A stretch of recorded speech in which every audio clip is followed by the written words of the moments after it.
Good evening, everybody. Eric Todd. This is a very much needed initiative.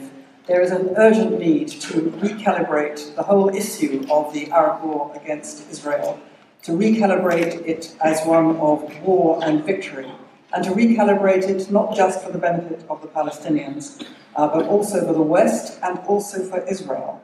We have to ask ourselves, surely, why do the Palestinians think the war is still on? Well, I think there are a number of reasons for that. One reason is that, unfortunately, if you are a religious Muslim, you believe that any land conquered by Islam is then consecrated to Islam, and nobody else can ever have sovereignty over it. So from that point of view, there can be no victory over that kind of religious fanatical mindset. But the main reason why the Palestinians think the war is still on is because they are encouraged to think that by the West, by Britain, by Europe, and also by Israel's great ally and friend, America. The Palestinian story has been accepted by the West to the extent to which it believes, the West, that there is a Palestinian people which has historic, national, and legitimate claim to the land. There never was a Palestinian people, there is not, and it doesn't now have any legitimate claim.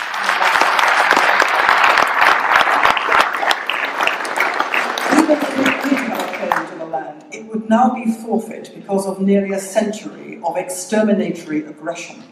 In every other conflict in the world, that sort of exterminatory aggression means that the aggressors are treated as pariahs. Uniquely in this conflict, the aggressors over a century are treated, because of their aggression, as statesmen in waiting. It's not rocket science. If you treat aggressors as statesmen in waiting, you do not get peace and harmony, you get more aggression.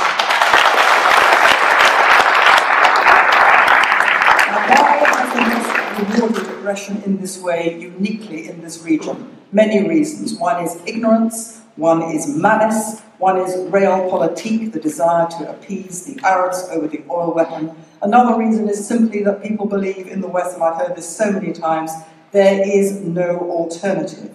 But I would suggest that there's a deeper problem here. The prevalent view in the West is that the West no longer does war and victory. This is seen as uncivilized. War is seen as brutal, uncivilized, and must never be undertaken. If the Palestinians or the Arabs or the developing world is waging war, well, we expect that of them, don't we? Because they are basically uncivilized people. We do not expect them, apparently, in the West to accord with our own values of respect for human life, democracy, and all the rest of it. In other words, the West has a deeply racist attitude towards the developing world. And it believes in itself that it doesn't do war anymore because war is uncivilized. Instead of war, it does conflict resolution. It does law, not war. And so, as a result, the war that's been taking place in this region by the Arabs against the Jewish homeland means that the West thinks that a compromise is essential. If you have a war of extermination, put the two sides in the same room together, bang their heads together until they reach a compromise, because both sides, according to this view, have a legitimate claim to the same piece of land. In other words, the West has for nearly a century mistaken this whole conflict as a fight over land boundaries, whereas in fact it is a war of extermination. And where the West wants to press Israel to make compromise, every compromise that Israel has ever made is seen by the Arabs as a sign of weakness and an incentive to further aggression.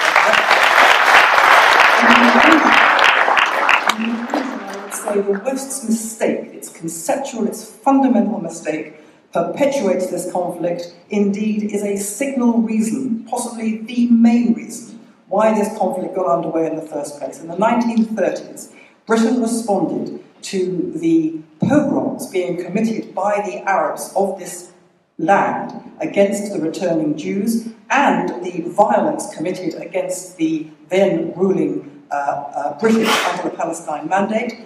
Britain responded to that aggression by saying to the Arabs, have part of the land which we have undertaken by solemn agreement under international treaty obligation to give to the Jews. In other words, the original two-state solution was proposed in 1936 as a reward for exterminatory aggression and terror, and that continues to be the case today. But my final point is that the West needs to understand this, but my goodness, Israel needs to understand that this narrative has to change.